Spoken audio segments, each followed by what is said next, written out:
सीधे चलेंगे बुलंदशहर, जहां पर सीएम योगी आदित्यनाथ क्या कह रहे हैं, आइए सुनते हैं। भारत माता की। आज के इस कार्यक्रम में प्रदेश सरकार की विभिन्न लाभार्थी परक योजनाओं के साथ ही इन योजनाओं के बारे में विस्तृत जानकारी देने के उद्देश्य से आयोजित आज के इस कार्यक्रम में मंच पर उपस्थित प्रदेश सरकार में मेरे सहयोगी मंत्री श्री नंद गोपाल नंदी जी, प्रदेश सरकार के मंत्री श्री नरेंद्र कश्यप जी, ब्रजेश सिंह जी, माननीय सांसद डॉक्टर भोला सिंह जी, माननीय सांसद डॉक्टर महेश शर्मा जी, माननीय सांसद श्री सुरेंद्र नागर जी, जिला पंचायत के अध्यक्ष डॉक्टर अंतुल तेवतिया जी, माननीय विधायकगण श्री प्रदीप कुमार चौधरी जी, देवेंद्र सिंह लोधी जी, अनिल कुमार शर्मा जी, चंद्रपाल सिंह जी, नरेंद्र सिंह भाटी जी, लक्ष्मी राज सिंह जी, मीनाक्षी सिंह जी, भारतीय जनता पार्टी के क्षेत्रीय अध्यक्ष श्री मोहित बेनीवाल जी, प्रदेश मंत्री डॉक्टर चंद्रमोहन सिंह जी, जिला के अध्यक्ष अनिल सिसोदिया जी, आज के इस कार्यक्रम में उपस्थित लाभार्थी परक विभिन्न योजनाओं के सभी लाभार्थी भाइयों बहनों, प्रशासन से जुड़े हुए सभी अधिकारीगण, विधानसभा चुनाव के बाद किसी सार्वजनिक कार्यक्रम में मुझे भागीदार होने का सौभाग्य प्राप्त हो रहा है। मैं भारत की महाभारत कालीन इस पौराणिक धरती को, जिसे मां गंगा का आशीर्वाद प्राप्त हुआ है, इस पौराणिक धरती को कोटि कोटि नमन करते हुए आप सबका मैं हृदय से आभार व्यक्त करता हूं कि विधानसभा चुनाव के दौरान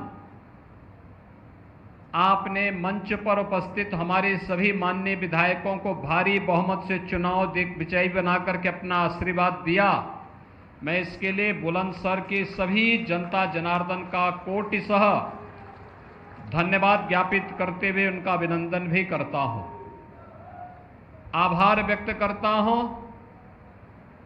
और उन्हें इस बात के लिए आश्वस्त करने के लिए आया हूं कि जिस विश्वास के साथ आपने भारतीय जनता पार्टी के नेतृत्व पर डबल इंजन की कार्य पद्धति पर विश्वास व्यक्त किया है, बिना रुके, बिना डिगे, बिना थके और बिना झुके सरकार उन लक्ष्यों को पूरा करके सुरक्षा के लिए, समृद्धि के लिए और आपके उज्जवल में मंगलमय भविष्य के लिए निरंतर प्रयासरत होकर के कार्य करेगी। भाइयों बहनों, मुझे अभी कुछ घंटे पहले ही बुलंदशहर में आने का अवसर प्राप्त हुआ। जनप्रतिनिधि और पदाधिकारियों ने मेरे सामने यहां के विकास की अनेक बातें और अनेक मुद्दे रखे। जब भी हमारे माननीय जनप्रतिनिधिगण लखनऊ में आते हैं, उस दौरान भी या जब भी मेरा पश्चिमी उत्तर प्रदेश का कार्यक्रम बनता है, उस दौरान भी विकास के बारे में वे लोग अपनी बातों को मेरे सामने,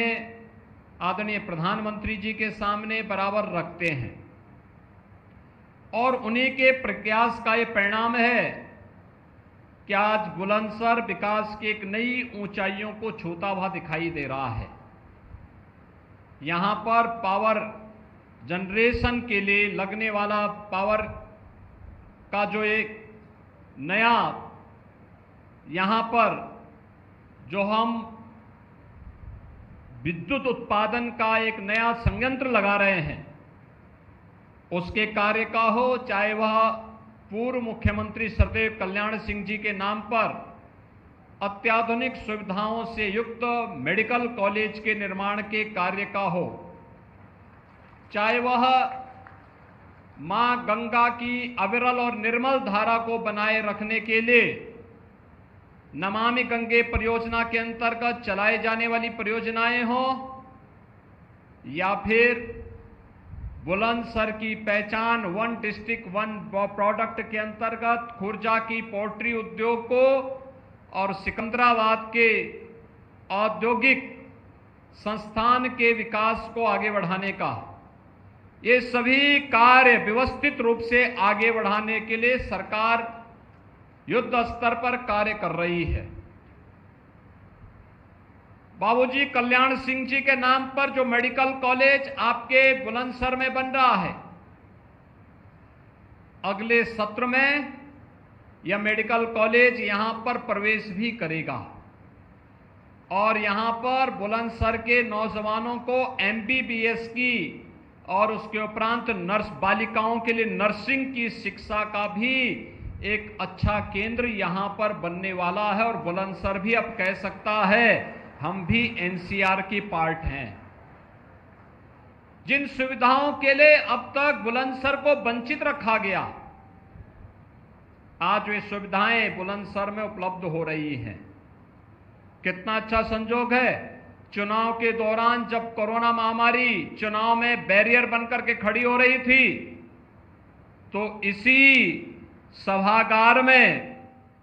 ऐसे ही मैंने बुलंदशहर की जनता का आह्वान करने के लिए पहली सभा मैंने यहीं पर आयोजित की थी। और आज कितना संजोग है कि चुनाव के बाद, सरकार गठन के बाद जब मुझे अवसर मिला तो मुझे इसी स्थल पर एक बार फिर से आपके प्रति आभार व्यक्त करने और बुलंदशहर वासियों के प्रति आभार व्यक्त करने का अवसर प्राप्त हो रहा है। भाइयों बहनों, आज हर एक क्षेत्र में हमारा देश एक नई ऊंचाइयों को प्राप्त कर रहा है।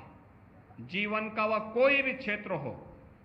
भारत को वैश्विक मंच पर एक नई प्रतिष्ठा दिलाने का कार्य हो, भारत की प्रगति और समृद्धि का मामला हो, भारत की बाह्य और आंतरिक सुरक्षा का मामला हो, या फिर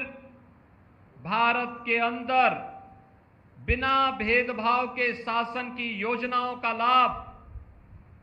गांव, गरीब, किसान, नौजवान, महिलाएं और समाज के प्रत्येक तबके तक पहुंचाने के लिए किए जाने वाले प्रयास आज वह ईमानदारी के साथ जमीनी धरातल पर उतरते हुए दिखाई देते हैं। कोरोना महामारी इसका सबसे बड़ा उदाहरण है। कोरोना के सामने अमेरिका पस्त हो गया, कोरोना के सामने यूरोप पस्त हो गया, कोरोना के सामने दुनिया के तमाम देश पस्त हो गए, लेकिन भारत बिना रुके और बिना डिगे प्रधानमंत्री मोदी जी के नेतृत्व में कोरोना के खिलाफ अपनी लड़ाई को जारी रखे रहा। जीवन भी और जीविका को भी बचाने का काम किया। फ्री में टेस्ट, फ्री में उपचार, फ्री में राशन और फ्री में टीका देने का काम भी भारत के अंदर इस दौरान हुआ। हमने तकनीक का उपयोग करते हुए हर एक स्तर पर तकनीक को बेहतर रूप से आगे बढ़ाने का काम भी किया। और उसका परिणाम क्या था कि तकनीक के माध्यम से जीवन में शासन की योजनाओं का लाभ प्रदान करके उन्हें आप देख रहे